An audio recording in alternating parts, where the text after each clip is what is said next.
with diplomacy, to be engaged in diplomacy with Russia, and our allies and partners to improve stability and security in Europe as a whole.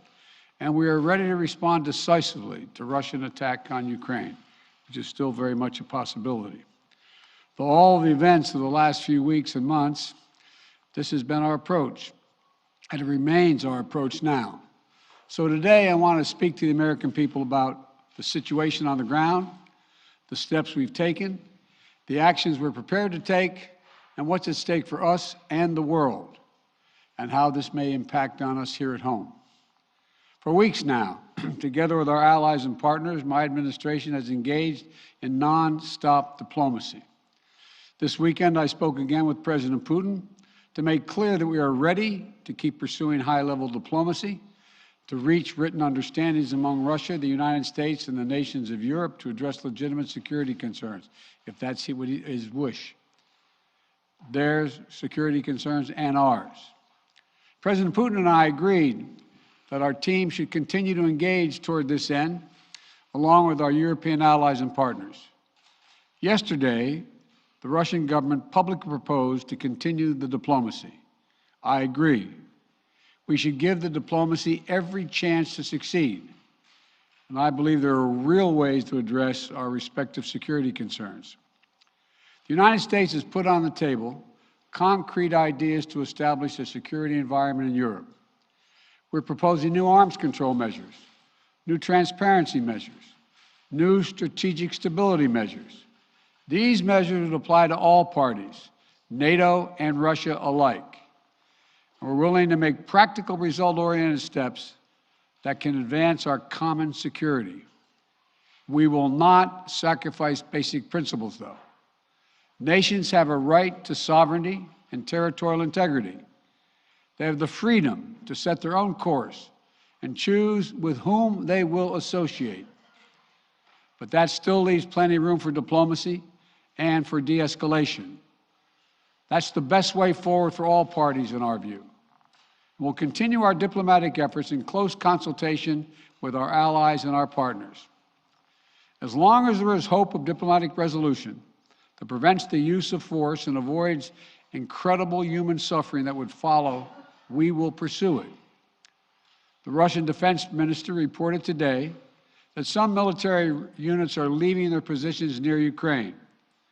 That would be good, but we have not yet verified that.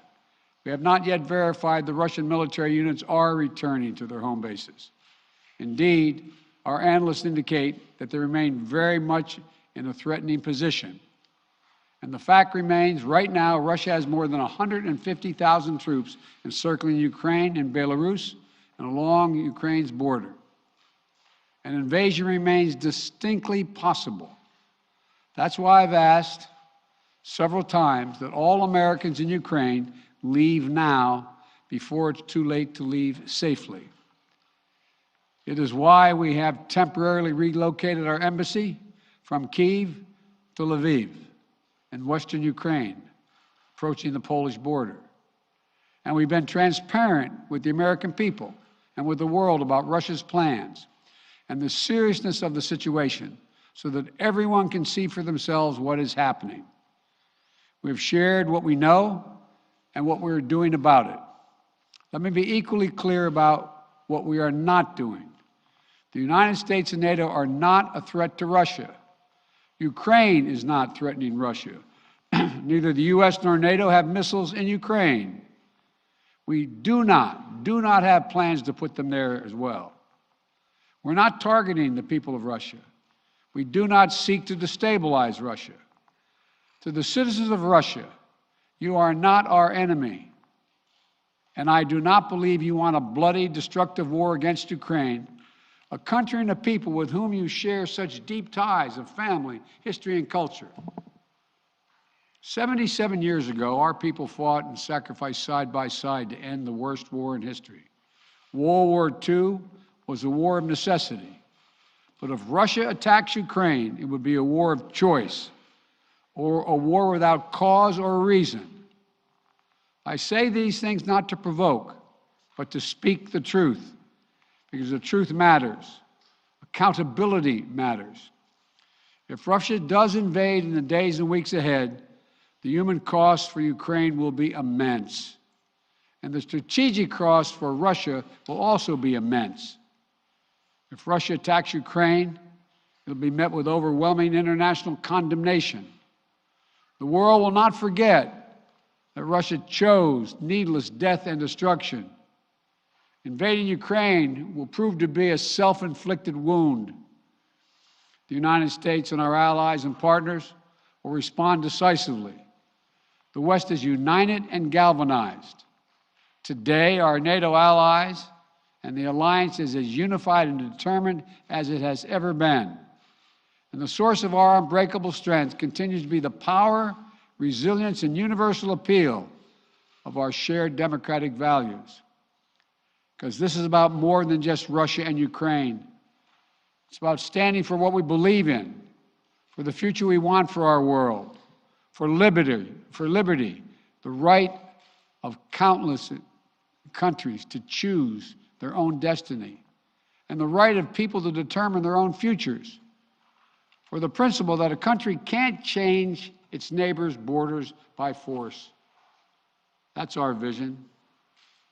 And toward that end, I'm confident that vision, that freedom, will prevail. If Russia proceeds, we will rally the world to oppose its aggression.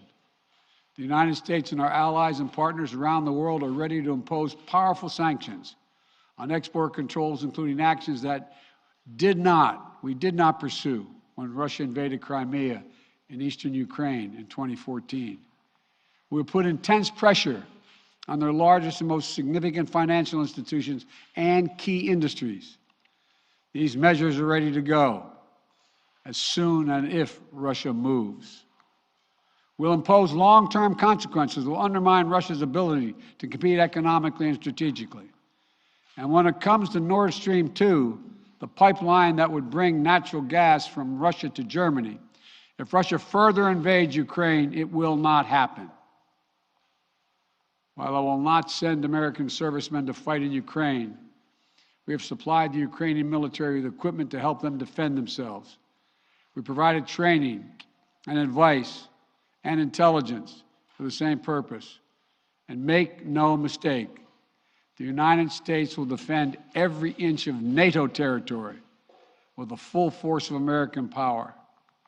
An attack against one NATO country is an attack against all of us. And the United States' commitment to Article 5 is sacrosanct.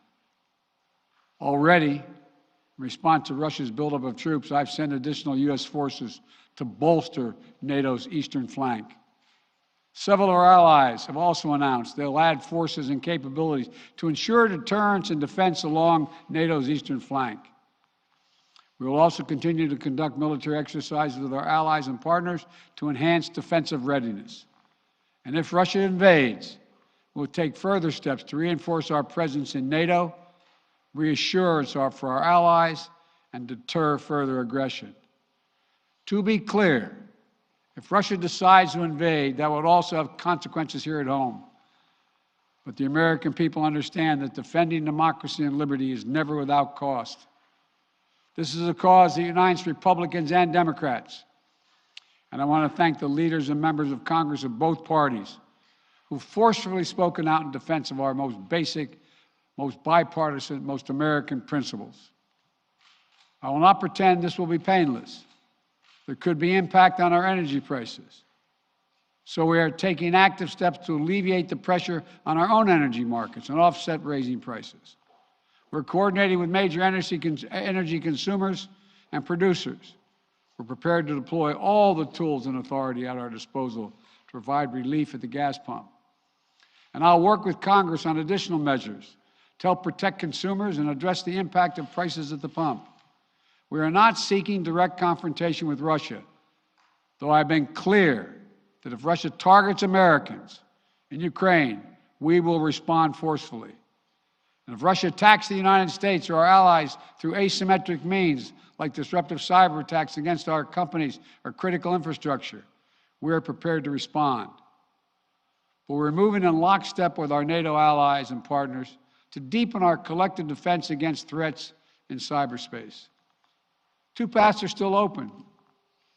For the sake of historic responsibility, Russia and the United States share for global stability, for the sake of our common future, to choose diplomacy.